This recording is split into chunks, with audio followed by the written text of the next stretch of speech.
आकाशवाणी मुंबई. सूर्यकांत आवटे प्रादेशिक बातम्या देत आहे. ठळक बातम्या. प्रधानमंत्री जनमन योजनेअंतर्गत 1,00,000 लाभार्थ्यांना प्रधानमंत्री मोदी यांच्या हस्ते पहिला हप्ता वितरित. लाभार्थ्यांशी साधला संवाद. शिवसेना आमदार अपात्रता प्रकरणी विधानसभा अध्यक्षांच्या निर्णयाच्या विरोधात एकनाथ शिंदे यांची मुंबई उच्च न्यायालयात तर उद्धव ठाकरे यांची सर्वोच्च न्यायालयात धाव. दावोस जागतिक आर्थिक परिषदेत महाराष्ट्रात 3,10,000 कोटी रुपयांच्या गुंतवणुकीचे सामंजस्य करार अपेक्षित आणि मुंबई शेअर बाजाराच्या सेन्सेक्सनं 73,000ची तर राष्ट्रीय शेअर बाजाराच्या निफ्टीनं 22,000 अंकांची पातळी ओलांडली. आता बातम्या विस्तारानं. आदिवासी समूहांसाठीच्या प्रधानमंत्री जनमन योजनेअंतर्गत 1,00,000 लाभार्थ्यांना आज प्रधानमंत्री नरेंद्र मोदी यांच्या हस्ते पहिला हप्ता वितरित करण्यात आला. अनेक वर्ष दुर्लक्षित राहिलेल्या समाजघटकांची दखल आपलं सरकार घेत असून त्यांच्या कल्याणासाठी कटिबद्ध आहे, असं प्रधानमंत्री यावेळी म्हणाले. आदिवासींकडे आत्तापर्यंत लक्ष दिलं जात नव्हतं, मात्र आता पक्की घरं, वीज, पेयजल, शिक्षण आणि आरोग्य क्षेत्रातल्या कोणत्याही सुविधेपासून एकही आदिवासी वंचित राहणार नाही, अशी ग्वाही त्यांनी दिली. आदिवासी क्षेत्रातल्या विविध विकास कामांना प्रधानमंत्र्यांनी या कार्यक्रमात मंजुरी दिली. वीज पुरवठा, पेयजल पुरवठा, मोबाईल टॉवर, विद्यार्थी वसतिगृह उभारणी या कामांचा त्यात समावेश आहे. प्रधानमंत्र्यांनी यावेळी जनमन योजनेच्या निवडक लाभार्थ्यांशी संवाद साधला. त्यात नाशिक जिल्ह्यातल्या कावणे गावच्या भारती नारायण रण या शाळकरी मुलीचा समावेश होता. याबाबत तिनं सांगितलं. मी Eklavya model residential school Pimpri Sadome 9वीमध्ये शिकते. मी आज माननीय प्रधानमंत्री यांच्यासोबत संवाद साधला आणि मला खूप चांगलं वाटलं त्यांच्यासोबत संवाद साधण्यासाठी. आणि त्यांनी जे सांगितलं त्याचं PM जनमन योजनेमध्ये आम्हाला पक्का घरकुल मिळालेलं आहे, कास्ट सर्टिफिकेट मिळालेलं आहे, आयुष्यमान भारत कार्ड बी मिळालेलं आहे, गॅस कनेक्टिव्हिटी बी मिळालेली आहे आणि लाईट पण मिळालेली आहे, शुद्ध पाणी पिण्याचं नळ पण मिळालेलं आहे. याच्यासाठी मी त्यांना धन्यवाद सांगते. धन्यवाद. ठाण्यात झालेल्या कार्यक्रमाला केंद्रीय मंत्री पियुष गोयल आणि कपिल पाटील, रायगडमध्ये केंद्रीय मंत्री नारायण राणे, नाशिकमध्ये झालेल्या कार्यक्रमात डॉक्टर भारती पवार यांच्यासह विविध मान्यवर उपस्थित होते. शिवसेना आमदार अपात्रता प्रकरणी विधानसभा अध्यक्ष राहुल नार्वेकर यांनी दिलेल्या निकालाच्या विरोधात एकनाथ शिंदे यांनी मुंबई उच्च न्यायालयात तर उद्धव ठाकरे यांनी सर्वोच्च न्यायालयात धाव घेतली आहे. नार्वेकर यांनी उद्धव ठाकरे यांच्यासोबत असलेल्या 14 आमदारांना अपात्र ठरवलं नाही या निर्णयाला भरत गोगावले यांनी मुंबई उच्च न्यायालयात आव्हान देत या आमदारांच्या निलंबनाची मागणी केली आहे. तर एकनाथ शिंदे यांची शिवसेना हा मूळ शिवसेना राजकीय पक्ष ठरवण्याच्या आणि शिंदे यांच्यासोबत गेलेल्या आमदारांची पात्रता कायम ठेवण्याच्या नार्वेकर यांच्या निर्णयाला उद्धव ठाकरे यांनी सर्वोच्च न्यायालयात आव्हान दिलं आहे. स्वित्झर्लंडमध्ये दावोस इथं जागतिक आर्थिक परिषदेची 54वी बैठक आजपासून सुरू झाली. विश्वासाचं पुनर्निर्माण ही या परिषदेची संकल्पना आहे. नवतंत्रज्ञान आणि त्याच्या प्रभावानं निर्माण झालेल्या संधीचा शोध घेणं तसंच जागतिक भागीदारीच्या विषयांवर या बैठकीत भर दिला जाणार आहे. या 5 दिवसीय परिषदेत केंद्रीय मंत्री स्मृती इराणी, अश्विनी वैष्णव आणि हरदीप सिंग पुरी भारताचं प्रतिनिधित्व करणार आहेत. मुख्यमंत्री एकनाथ शिंदेही या परिषदेत सहभागी होणार आहेत. स्वित्झर्लंडमध्ये दावोस इथं आयोजित जागतिक आर्थिक परिषदेत महाराष्ट्रात 3,10,000 कोटी रुपयांच्या गुंतवणुकीचे सामंजस्य करार होणार आहेत. राज्य शासनानं आज जारी केलेल्या प्रसिद्धीपत्रकात ही माहिती दिली आहे. यंदा या परिषदेत 20 सामंजस्य करार केले जातील. सर्व करार परदेशी कंपन्यांशी केले जातील असं नियोजन केलं आहे. हे उद्योग राज्यात केवळ मुंबई, पुणे भागात न येता छत्रपती संभाजीनगर, गडचिरोली, नागपूर, चंद्रपूर, जालना, रायगड अशा सर्व दूर ठिकाणी येतील. या परिषदेच्या बैठकीसाठी मुख्यमंत्री एकनाथ शिंदे शिष्टमंडळासह उद्या दावोसला पोहोचतील. परवा परिषदेतल्या प्रमुख बैठकीत ते नागरी क्षेत्रातले आव्हानं, नाविन्यपूर्ण उपक्रम आणि शाश्वत विकास या विषयावर विचार मांडणार आहेत. प्रदूषण कमी करण्यात नागरिकांचा सहभाग महत्त्वाचा आहे.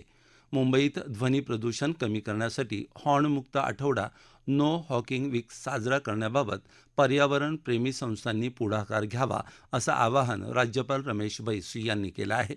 विवेकानंद यूथ कनेक्ट फाउंडेशनतर्फे आयोजित मुंबई शाश्वत विकास शिखर परिषदेच्या उद्घाटन सोहळ्यात आज ते बोलत होते. या प्रादेशिक बातम्या आकाशवाणीच्या मुंबई केंद्रावरून देत आहोत. गेल्या आठवड्यात देशातल्या शेअर बाजारांमध्ये आलेली तेजी आज नव्या आठवड्याच्या पहिल्या दिवशी कायम राहिली. त्यामुळं मुंबई शेअर बाजाराच्या सेन्सेक्सनं 73,000ची तर राष्ट्रीय शेअर बाजाराच्या निफ्टीनं 22,000ची पातळी आज ओलांडली.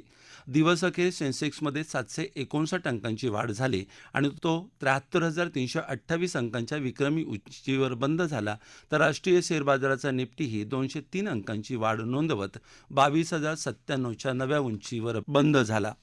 देशाला विकास आणि प्रगतीच्या नव्या शिखरावर नेण्यासाठी स्थिर आणि सुरक्षित वातावरण आवश्यक आहे आणि देशात असं वातावरण निर्माण करण्यामध्ये भारतीय लष्कराची भूमिका महत्त्वपूर्ण आहे, असं प्रतिपादन लष्कर प्रमुख जनरल मनोज पांडे यांनी केलं आहे.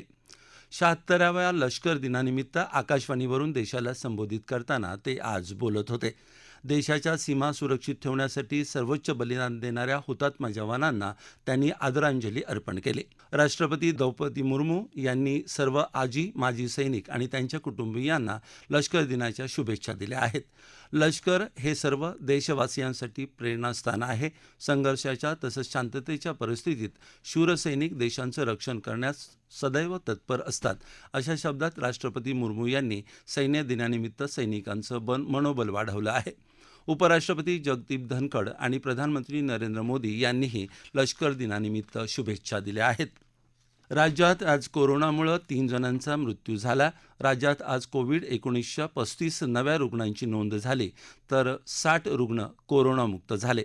राज्यात रुग्ण बरे होण्याचं प्रमाण 98.17% इतकं आहे. सध्या राज्यात कोरोनाच्या JN1 या नव्या प्रकारानं बाधित झालेल्या रुग्णांची संख्या 250 इतकी आहे. ज्येष्ठ शास्त्रीय गायिका पद्मविभूषण डॉक्टर प्रभा अत्रे यांच्या पार्थिवावर पुण्यात वैकुंठ स्मशानभूमी इथं शासकीय इतमामात अंत्यसंस्कार करण्यात आले. राज्य शासनाच्या वतीनं जिल्हाधिकारी डॉक्टर राजेश देशमुख यांनी त्यांच्या पार्थिवावर पुष्पचक्र अर्पण करून आदरांजली वाहिली. यावेळी पोलीस दलातर्फे शोकप्रसंगीचं बिगुल वाजवून आणि बंदुकीच्या 3 फैरी झाडून मानवंदना देण्यात आली.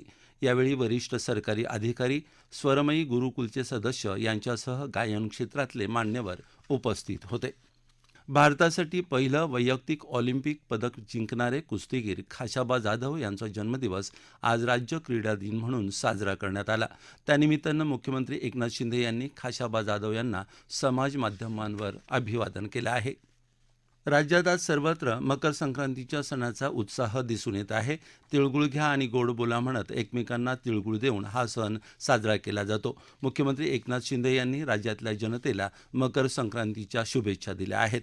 उत्तरायणातला सूर्य आपणा सर्वांच्या स्वप्नांना एक नवी ऊर्जा देवो, अशी प्रार्थना त्यांनी एक्स समाजमाध्यमांवरच्या संदेशात केली आहे. आकाशवाणीच्या प्रादेशिक वृत्त विभागानं भंडाऱ्यात राहणाऱ्या नागरिकांसाठी अंशकालीन वार्ताहर नियुक्तीसाठी अर्ज मागवले आहेत. यासाठीची विस्तृत माहिती news.on-air.government.in/vacancies या वेबसाईटवर PTC in भंडारा महाराष्ट्र या विषयाअंतर्गत उपलब्ध आहे. सर्व इच्छुक आणि पात्र उमेदवारांनी विहित नमुन्यातले अर्ज 28 जानेवारी 2000 पूर्वी आकाशवाणी मुंबईच्या प्रादेशिक वृत्त विभागाकडे पाठवावेत. येत्या 2 दिवसात राज्यात सर्वत्र हवामान कोरडं राहील, असा पुणे वेधशाळेचा अंदाज आहे. ठळक बातम्या पुन्हा एकदा. प्रधानमंत्री जनमन योजनेअंतर्गत 1 लाख लाभार्थ्यांना प्रधानमंत्री नरेंद्र मोदी यांच्या हस्ते पहिला हप्ता वितरित. लाभार्थ्यांशी साधला संवाद. शिवसेना आमदार अपात्रता प्रकरणी विधानसभा अध्यक्षांच्या निर्णयाच्या विरोधात एकनाथ शिंदे यांची मुंबई उच्च न्यायालयात तर उद्धव ठाकरे यांची सर्वोच्च न्यायालयात धाव. दावोस जागतिक आर्थिक परिषदेत महाराष्ट्रात 3,10,000 कोटी रुपयांच्या गुंतवणुकीचे सामंजस्य करार अपेक्षित. आणि मुंबई शेअर बाजाराच्या सेन्सेक्सनं 73,000ची तर राष्ट्रीय शेअर बाजाराच्या निफ्टीनं 22,000 अंकांची पातळी ओलांडली. याबरोबरच आकाशवाणी मुंबई केंद्रावरचं हे प्रादेशिक बातमीपत्र संपलं. नमस्कार.